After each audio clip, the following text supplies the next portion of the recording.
All right, so we're joined by Miss Capital City Plus, Kyla Moatan, one of the first students I ever had in my career at Jim Hill High School, graduate of Jim Hill High School 2016, entrepreneur, medical assistant, and advocate for hypertension health in the state of Mississippi. We thank you so much for joining us. This is our college and career readiness class. I've got a room full here with me at Velma Jackson. We're recording this for all of our friends in Madison County Schools, Madison Central, Rosa Scott, Ridgeland High School, Germantown High School, the Academic Options Center, and our YouTube channel. So thank you for fitting this in your schedule today.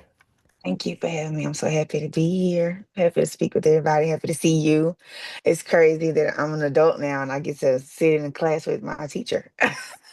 I appreciate it. So, yeah, and we'll start there. You went to Jim Hill High School, and I always say I didn't continue to work there, but I had a really good experience. Great community, great students, and you were involved in a lot of things. Graduated in 2016, and you said yourself you did a lot of things right in high school, but you also said you wished you could have done a lot of things different as you Yes. prepared to graduate. So, just talk about your high school experience there at Jim Hill and some of those things you did right and some of the things you wish you could have done differently. Jim Hill was a community. It was a family. I had great teachers, great leadership. I would never sit here and say that I was a star student. I wasn't horrible, but I wish I could have did things a lot different. Prepared myself way better for adulthood, for college.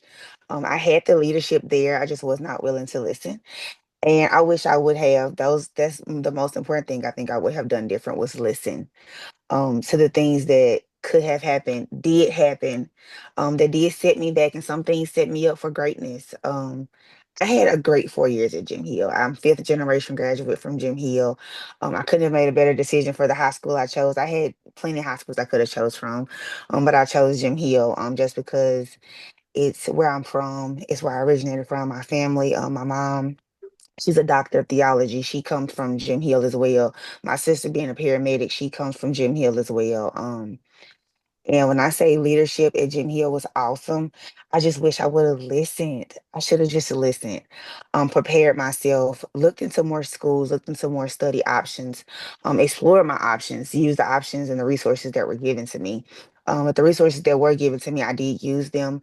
I wish I would have did college campus tours. I never did those. I was like, I don't have to tour campus. I could just choose a school and go to it.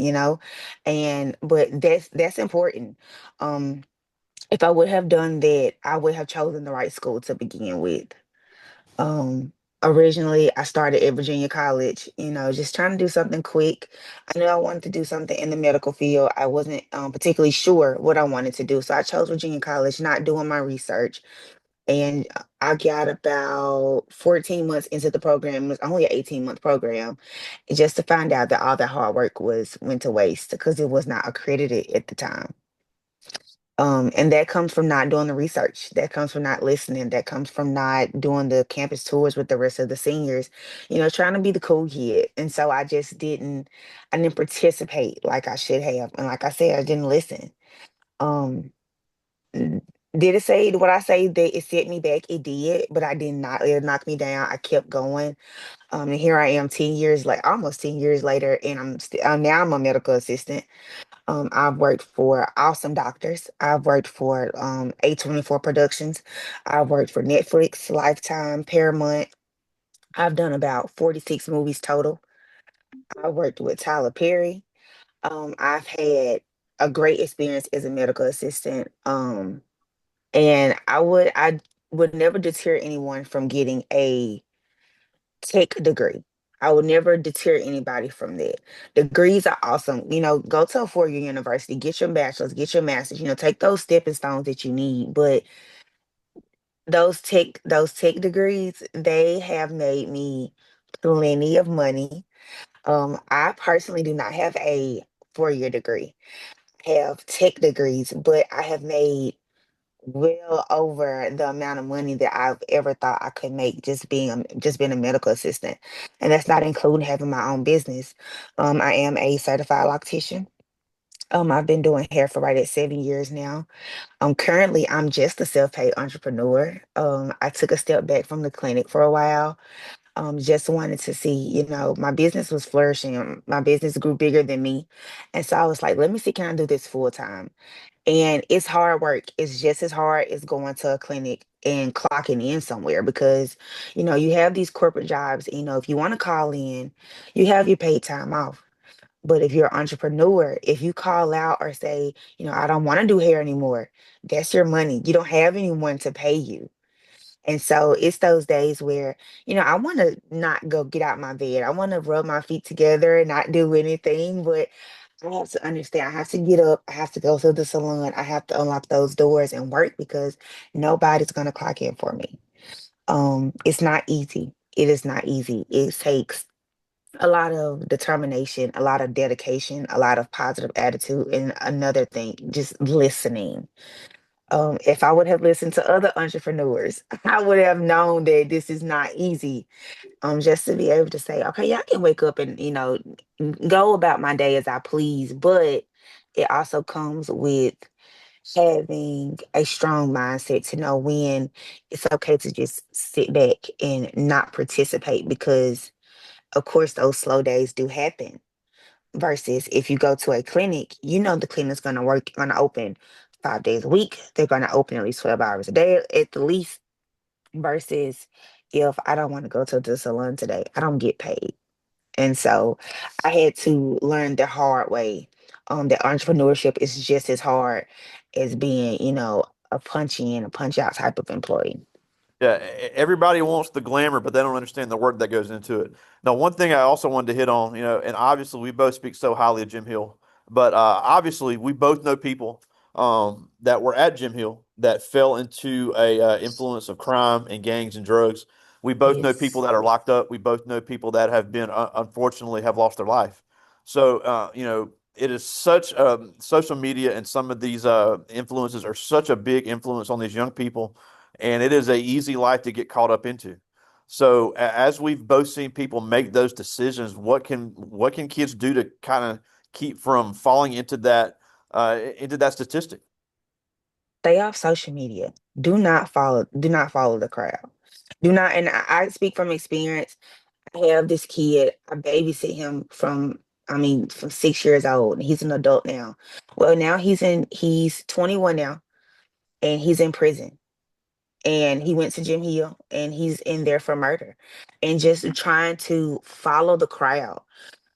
Find you find a teacher, find a counselor, find a church member, confide in your parent, confide in your older sibling. Speak to someone who has experienced it, who has made that change and that difference. I once was myself was like I said, a troublemaker. I was not perfect, in school, and I would never say I was. I wasn't like again. I was not a horrible student, but I wasn't the star student either. And I had teachers, who tell me, Kyla, you're going to go down the wrong path if you don't stop following the friends you follow. If you don't stop following the crowd, stop trying to be like everyone else, and you're going to end up in trouble. And it had to happen to someone very close to me to understand, okay, Kyla, that's not the path that you need to take. Um, like I tell anybody, find someone that you can listen to. Even as my reign as Miss Capital City, that was my own stage question was about mental health awareness and what could I do different to help, younger generations, not just women, but men as well, or even people just older than me. And my answer on stage to national pageant directors were to listen, be a shoulder, or just be able to be vocal to find somebody in your community to speak with that you can lean on and trust. Yeah, Definitely. yeah, and look, I know we all have the social media. I'm a big sports fan. There's a lot of athletes I like to follow. But you can find positive things. There's so many positive influence. The good thing about social media is it's giving a lot of people a big platform that are positive. There's people Yeah. that can give you great financial advice, that can give you great life advice. A lot of great counselors on there giving mental health things. So find people that are positive to pour into you, not just people that see you as a dollar sign. You know, Yeah. when I was a teenager, I listened to rap music too, but all I ever would have been to these people was money in their pocket. They were not investing anything back into me. So it is so important to understand that. Now, you just mentioned something that I want to talk about now, is you're such a big advocate for the overall health of the Black community in Mississippi. You've been Yes. very vocal about hypertension awareness. You've been very vocal about mental health awareness. And, me and you also have something in common. We have both lost triple digits of weight. Yes. And I am far from a nutritional expert, and do not listen to me for nutritional advice. But I can tell you, somebody that has lost 115 pounds, losing weight and finding little things to do to fix your health is a great choice. Yes, 100%.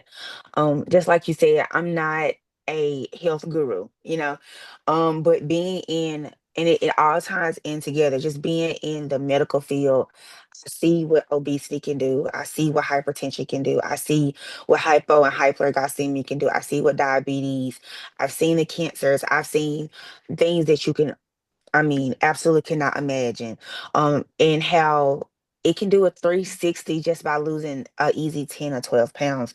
But someone like me who's lost over 130 pounds, I can speak and say it makes the biggest difference. I thought I looked it real good, we all do, we all have that confidence to say, okay, I look good in this dress. But then when you lose 30, 40 pounds, and then you look back and you say, well, I looked good, but I look better now.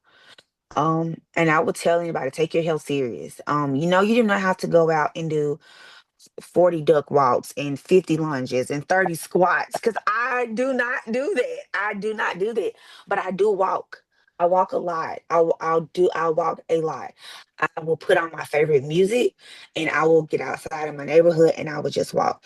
No, you do not have to spend $100+ on a trainer for a month. Take that $100 and invest in yourself, and put that towards a bill so you won't get behind. That's money that you don't have to necessarily spend. And so, me personally, simple, I walk every single day. Fast, intermittent fasting. I do not eat or drink before 11 a.m. or after 7 p.m. And I do calorie deficit. Now, to each his own with calorie deficit, you have to take that with a grain of salt. But when you're larger, you have so many calories built up that your body can sustain on what it already have. So you let your body eat what it already has versus feeding it more because you have to be able to break it down. And then protein. Protein is your key to speeding up your metabolism. You have to have your protein. Now, when I first started my weight loss journey, I did suffer from vitamin D deficiency and vitamin B12 deficiency, which will deplete your energy. So you have to, I would tell anybody, eggs, chicken, turkey. I no longer eat pork. I try to stay away from red meat as well. I do not do any sodas. I don't do any carbs. And when I say the weight has dropped off me tremendously, and it's just simple things is only eating 8 hours out of the day, going outside and just breaking the sweat, even if it's just a mile, 30 minutes a day. The doctor said 30 minutes a day, keep the doctor away. And he means that. Now, do I do over 30? I do because I have the time to do that. But it's a mind thing. It is a mind thing. And I am a very big advocate for hypertension. I am a big advocate for mental health awareness. I've lost friends to suicide. I myself battle with depression. Just being in the Black community, is so underrated and it's not talked about enough. And we lose particularly adolescents in my age group, between 18 to 25. I'm 27, but 18 to 25 suffer the most. And that's my end goal for school, as I will be a doctor of mental health. I will be a mental health nurse practitioner, and I do want to own my own practice. So that will be coming within the near future. Just because I do want to reach out to people my age because we need to help the most. We're the new generation. We're the ones that's bringing in, the children that's going to be our doctors in the next 30, 40 years. And so, we want every opportunity possible to have, an open mind, a clear path, a successful life. Most importantly, and I myself suffer from IIH, which is idiopathic intracranial hypertension, which is increased pressure on the brain. And I've had two successful brain surgeries. I've had two spine surgeries. I once was paralyzed, and as you can see, I'm up and moving again. And the doctor told me, it's not really a cure for IH. But he said, Kyla, if you lose 30 pounds, you'll feel so much better. Your migraines will alleviate. I've lost 135 pounds. And will I say that my migraines are cured? No.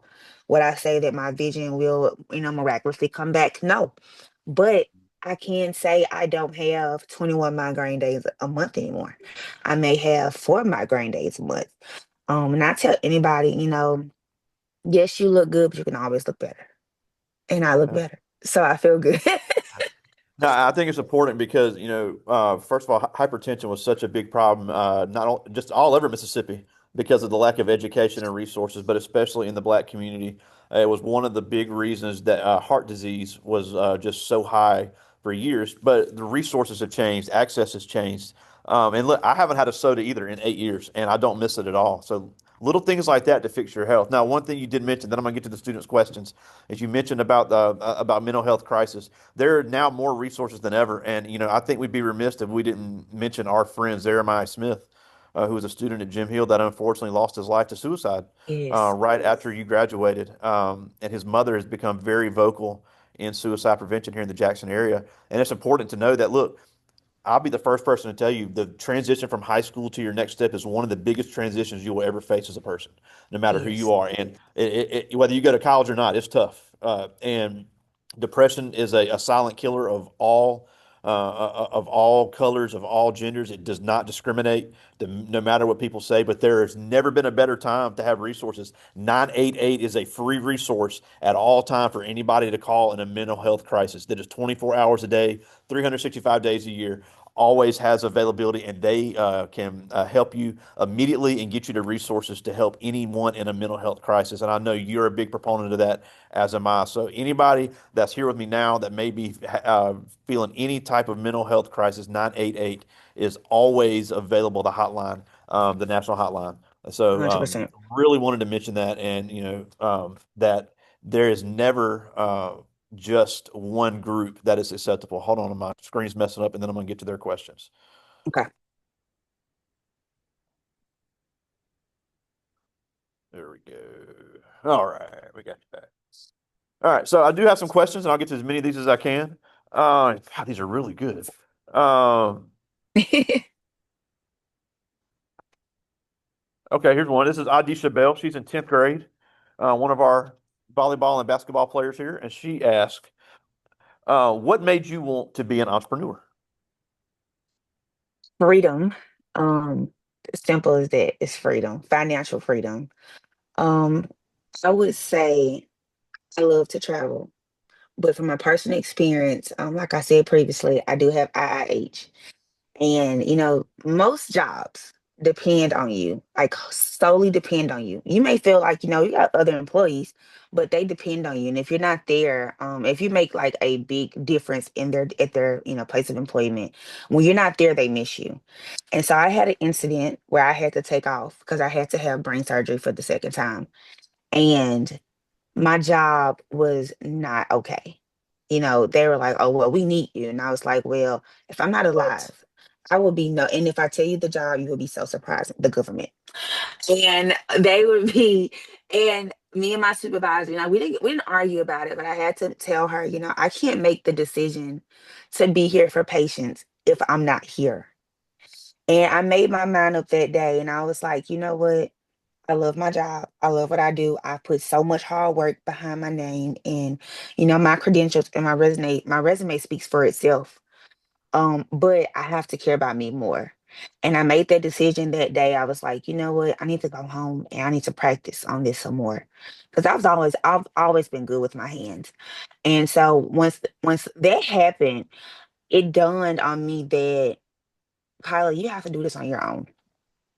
Because it's evident that of course every job is not going to care about you.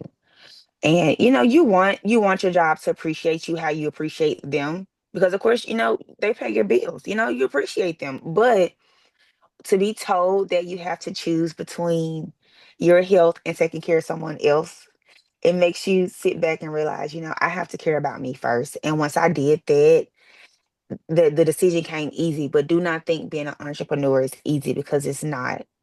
It's hard. It's very, very, very hard. It's days I do not want to go to the salon, but I have to get up and I have to go because that's my job. And I get up and I still wear a uniform. Even though I do hair, I wear a uniform.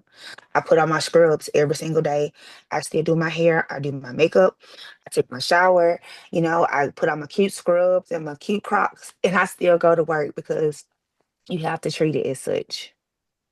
I love this question. This is Michaela Burt. She's in 10th grade, one of our volleyball players as well. And she asked, when you changed your crowd, did the types of friends you have change, and how are they different now than they were before? Yes. Yes, yes. I have little to no friends, and I'm okay with it. Um, Majority of my friends, I tell anybody, you need like-minded people. Always. Always have like-minded people. Um, I have friends, and I love children. I absolutely love children, but I myself do not have any children. And I have friends that do have children. And no, do I treat them different because they have children? No, I include their kids in everything we do.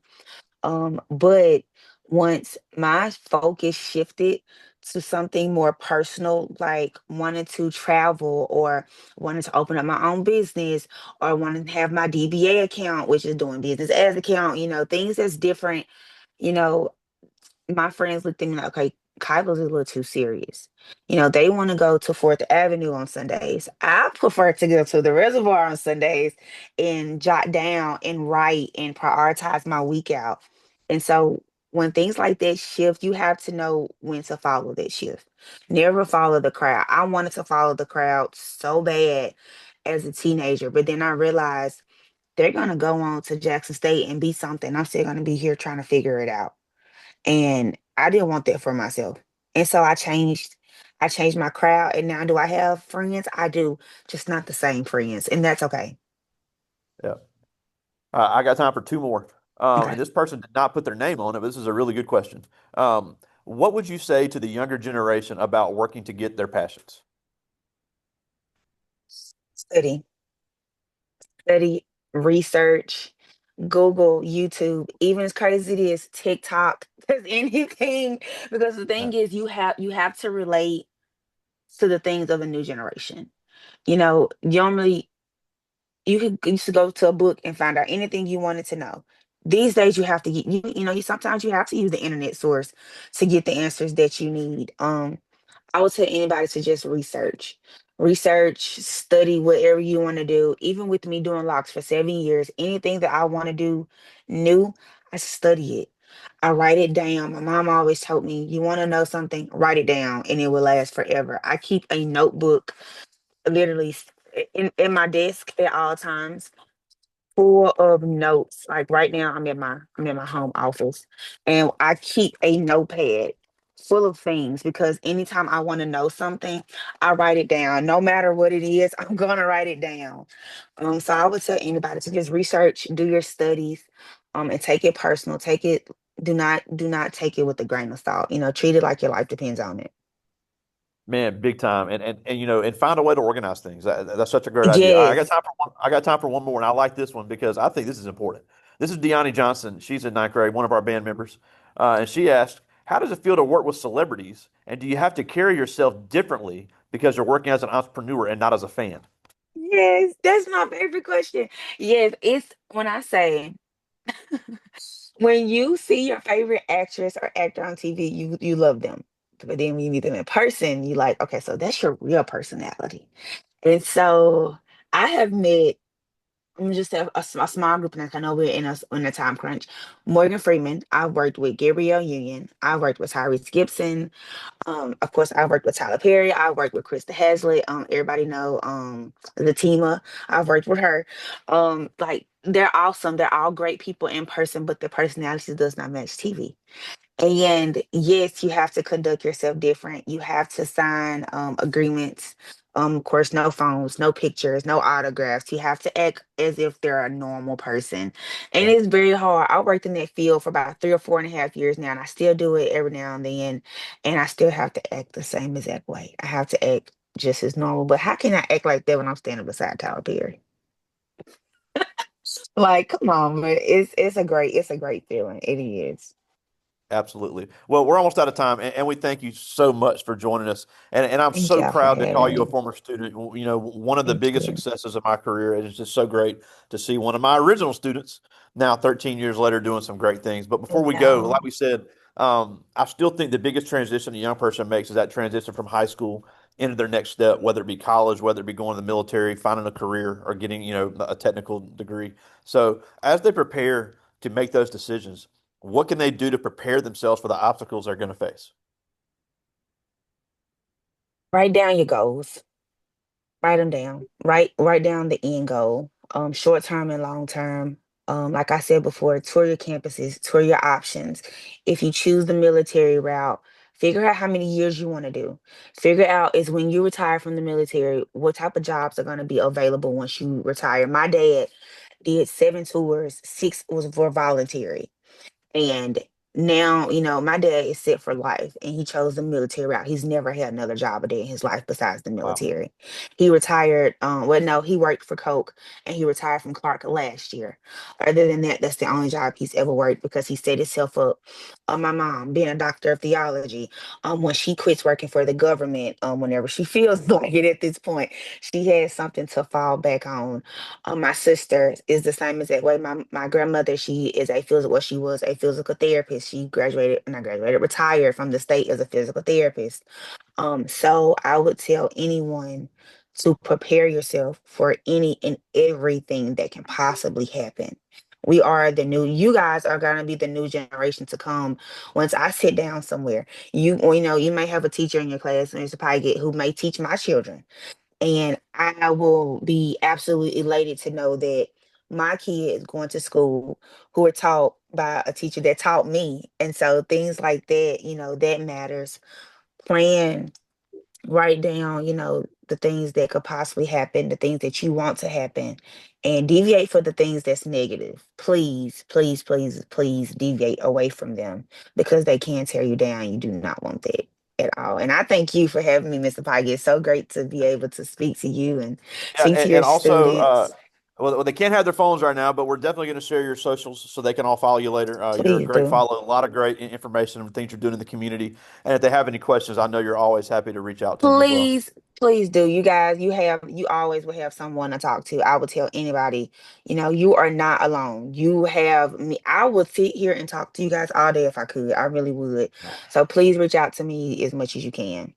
Yeah, and I'll definitely share your socials, Miss Capital City Plus 2025. I think is and that's your handle on Facebook and Insta, if I'm not mistaken. It is. Yes, it is, and it's my first name and middle name. So yes, Miss Capital City Plus America 2025, and they Yeah, will and know it's me. yeah, we'll definitely share all that. So again, we thank you so much for joining us, Miss Capital City Plus, Jim Hill graduate, loctician, Kyla Moatan. We thank you so much for being with us today. Thank you so much. I talk to you soon, buddy. All right, bye.